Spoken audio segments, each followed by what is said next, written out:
চরিত্র সর্বদা পবিত্র, যেই নিন্দে হিংসা করি ভকতি বিনোদ না সম্ভাষে তারে থাকে সদা মৌন ধরি। এই জন্য বৈষ্ণব এই জগতে যদি চরম পরম চরিত্র থাকে সে বৈষ্ণব চরিত্র। বৈষ্ণব চরিত্র, আর সেই চরিত্র কেমন হতে হবে এই সেইগুলো ভক্তি বিনোদ ঠাকুর বলে দিয়ে গেলেন। ভক্তি বিনোদ ঠাকুর না সম্ভাষে ধারে, তাকে সম্ভাষণ করেন না, মৌন ধরে থাকেন। এই জন্য সাবধান। গুরু বৈষ্ণব চরিত্রে যদি আমরা কোনো ভুল ত্রুটি ধরতে চাই তাহলে কিন্তু আমাদেরই পতন হবে, পক্ষান্তরে আমারই পতন হবে। সে তাকে শোধন করবে, তার এই তো শোধনাগার, এই শোধনাগারের একমাত্র একে ভগবান। ভগবান এই দেখুন এত বড় করুণা হয়ে গেল, কেউ করুণার থেকে টের পেয়ে যায়, কেউ বুঝতে পেরেছিল এত বড় করুণা আসবে আর সারা বিশ্বের খাম ফেলিয়ে দেবে, কেউ বুঝতে পারেনি। সাবধান। এই জন্য আবার কখন কোন রূপে, কারণ তিনি তো অনাদির আদি গোবিন্দ, সর্বকারণের কারণ। তিনি কি করতে হবে তার। আমরা যেন ঠিকাদার হতে যাই না, আমরা ঠিকাদার হতে গেলেই আমরাই ঠকব। সাবধান, সাধু সাবধান। এই জন্য বৈষ্ণব চরিত্রে আমরা যেন কোন রকম কালিমা লেপন না করি। এই জন্য বৈষ্ণব চরিত্রকেই সবসময় পবিত্র বলে ভক্তি বিনোদ ঠাকুর সেই জন্যই বলেছেন যে রাধিকার দাসী যদি হয় অভিমান, শীঘ্র মিলয় তবে গোকুলকাম। আমি কারোর দাসী নয়, আমি শ্রীমতী রাধা রানী, আমার প্রিয়াগীর আমি দাস। এই রাধিকার দাসী যদি হই অভিমান, শীঘ্র মেলায় যাবে গোকুলকান। আমরা সেই তাড়াতাড়ি ভগবানকে পেয়ে যাব যদি রাধার দাসিত্বটা লাভ করতে পারি। এই জন্যই গুরুবরগণ শ্রীমতী রাধা রানীর এক একজন কায় এবং গুহ। আমার জন্যই রূপ গোস্বামী পাতার ওই দিয়ে দিলেন প্রিয় স্বরূপে, দ্বৈত স্বরূপে, প্রেম স্বরূপে, সহজন রূপে, নিজান রূপে, প্রভুর একত রূপে, চতান রূপে, সব বিলাস রূপে, সব রূপ গোস্বামী পাদ শ্রীমতী রাধা রানীর সময়। এই জন্যই রূপ গোস্বামী পাদ আমাদের বৈষ্ণবগণের চরম এবং পরম ছিলেন। তিনি ষোড় গোস্বামীর মধ্যে অন্যতম গোস্বামী ছিলেন। কিন্তু দেখুন বৈষ্ণব অপরাধ এমন একটা জিনিস, এইখানে সতর্কতা দেখুন।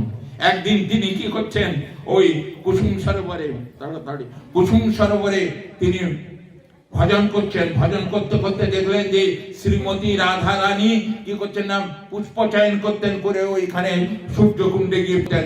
পুষ্প চয়ন করতে করতে উপরের ডালের দিকে বড় থকায় থকায় ফুল, তো সেই শ্রীমতী রাধা রানী কি করলেন না, কৃষ্ণ পূজার জন্য সেই ফুলগুলো ঠিক করছেন। করতে করতে উপরে দিয়ে, আর এই সময় সখীরা কি করলেন, ললিতা বিশাখা আদি, এরা কি করলেন, ওই ডালটা ছেড়ে দিল। আর শ্রীমতী রাধা রানী কি করছেন, ওই ডালে ঝুলে রয়েছেন এবং তার মাথার বেনেটা ওই সর্পের মতো যেন মনে হচ্ছে দংশন করতে যাচ্ছে, এইরকম নড়ছে, তো এইরকম সাপের মতো ফোনার মতোই হচ্ছে।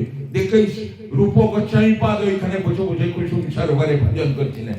আর তিনি দেখে একটু ফিক করে হাসলেন, একটু ঈশ্বর হাসলেন। আর ঠিক সেই সময় দেখুন ভগবান অনাদির আদি গোবিন্দ, ঠিক দেখুন সেই সময় এক ল্যাংড়া বাবা, মানে পা খড়া বাবা, ঠিক ওই খঞ্জ মিত্র, তিনি ওই পথ থেকে যাচ্ছিলেন। তিনি যেতে যেতে দেখলে আরে রূপ গোস্বামী না, সমস্ত গোস্বামীদের অন্যতম গোস্বামী, তিনি আমাকে দেখে, আমার এই খড়া অবস্থা দেখে তিনি এইরকম করে হাসলেন। কিন্তু ওটা দেখে তো হাসেনি, তিনি শ্রীমতী রাধা রানী সেই লীলাটাই স্ফুরণ, সেই দেখে এসেছিলেন। এই কি হলো, সেই লীলাটাই স্ফুরণ বন্ধ হয়ে গেল। তখন আর দেখতে পাচ্ছে না এই তখন রূপ গোস্বামী পাদ ভীষণ ভাবে ব্যস্ত হয়ে গেলেন। একটা সুন্দর জিনিস দেখতে দেখতে যদি সেটা যদি অন্তর্হিত হয়ে যায় তাহলে কার মনে না ব্যথা আসে। রূপ গোস্বামী ভীষণ ব্যথা পেয়ে সঙ্গে সঙ্গে তিনি কি করলেন, এই লীলাটা স্ফুরণ গেলেন সনাতন গোস্বামী পাদের কাছে। সনাতন গোস্বামী পাদকে গিয়ে সম্পূর্ণ ঘটনাটা বললেন। বলছে তো নিশ্চিত কোনো অজান্তে তোমার বৈষ্ণব অপরাধ হয়েছে। অজান্তে। এই দেখুন, আর আমরা তো জানতে বৈষ্ণব। বৈষ্ণব অপরাধ যদি উঠে হাতি পাতা ছিঁড়ে যায়, ছিন্নি যায়, উপাড়ি যায়, শুকিয়ে যায় পাতা, সেই জন্য বৈষ্ণব সাবধান।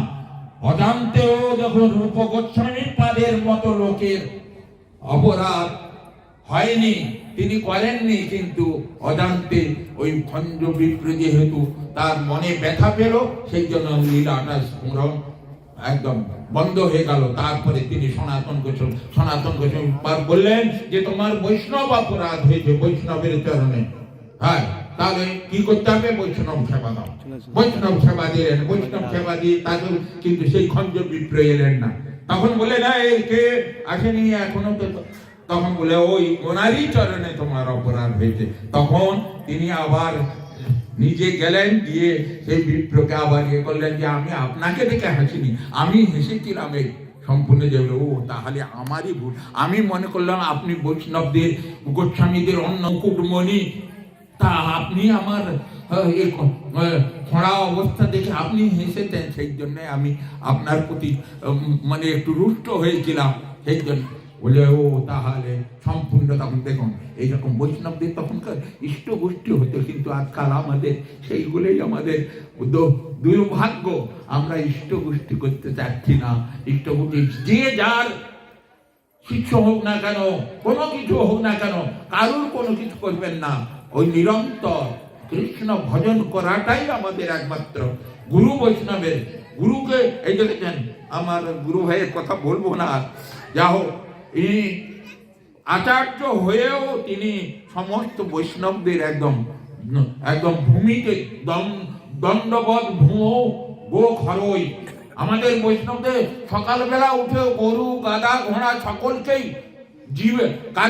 জীবে সম্মান দিবে জানি কৃষ্ণ অধিষ্ঠান। সকলকেই সম্মান দিতে হবে, কারণ সকলের মধ্যে আমাদের অনাদির আদি গোবিন্দ সেই ভগবান রয়েছেন। এই জন্য সকলকে, আর বৈষ্ণব হলে তো আর কথাই নাই, সে তো আরো। এই জন্য সকলকে সম্মান দিতে হবে। সকলকে সম্মান দিলে কি হবে? পক্ষান্তরে আমার দেখবেন যে যত পরিমাণে নিজেকে ছোট মনে করে, নিজেকে মনে আমি সবচেয়ে তৃণের চেয়ে আরো অধম বলে যে দেখবেন ইয়ে করবেন, তার মধ্যে দেখবেন একদিন বৈষ্ণবতা আসবে। ওই আমাদের কৃষ্ণদাস কবিরাজ গোস্বামী পাদ যখন ওই চৈতন্য চরিতামৃত রাধাকুণ্ডে বসে বসে লিখছেন, তখন তিনি কি করেছিলেন? তিনি বলেছেন, পুরুষের কীট হইতে মুইসে লবিষ্ট, যে আমার নাম লয় তার পাপ হয়, যে আমার নাম লয় তার পুণ্য হয়। এ হেন নির্ঘৃণ্য বই কেবা কৃপা করে একলা নিতাই চৈতন্য বিলাপ জগত সংসারে। তাহলে তিনি কি পুরুষের কীট মানে পায়খানার কীটের চেয়ে অধম?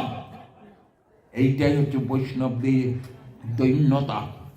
বৈষ্ণবের যে যত পরিমাণে দৈন্য হবেন, যে যত পরিমাণে নিজেকে আমি অনেক উপরের লোক, কিন্তু নিজেকে যে যত দৈন্য হবেন দেখবেন তার মধ্যে ওই সমস্ত গুণগুলো তার মধ্যে এসে প্রবেশ করবে।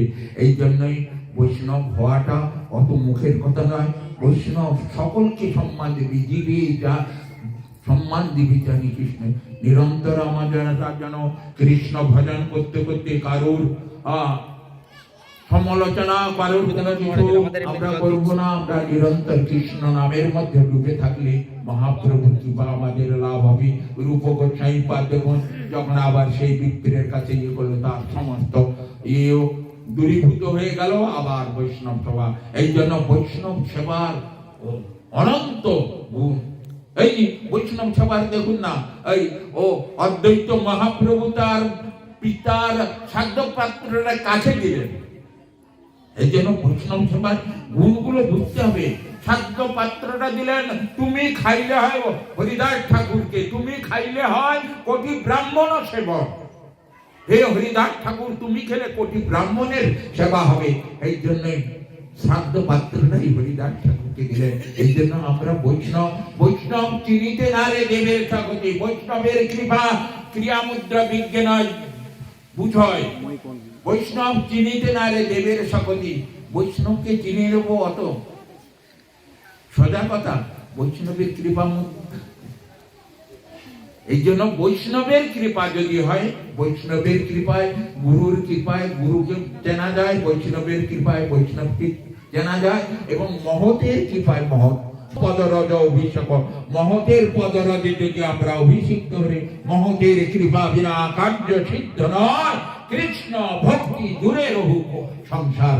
এই জন্য মহৎ যিনি নিরন্তর হরিনামের মধ্যে ডুবে থাকে, সেই সব মহতের চরণান্তিকে যদি আমরা যথাযথ শরণাগত হতে পারি, একদিন না একদিন এই হরিনাম আমাদের জিহ্বায় স্ফুরণ প্রাপ্ত হবে।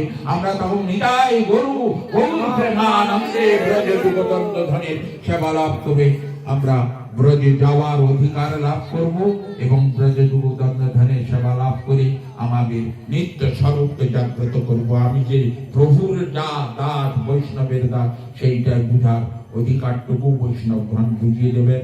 আর বেশি আগে এগোবো না, এই বৈষ্ণবের অনন্ত কৃপা লাভ হোক। সপার্ষদ গৌরহরি, সপার্ষদ রাধা গোবিন্দ, সপার্ষদ প্রভুপাদ এবং ব্রহ্মাচার্য হরিদাস ঠাকুর, রূপানুগ গুরুবর্গগণ জন্ম জন্মান্তর কৃপা করুন, যেন যেখানে জন্ম হোক না কেন গুরু বৈষ্ণবের সেবা নিয়েই যেন থাকতে পারে।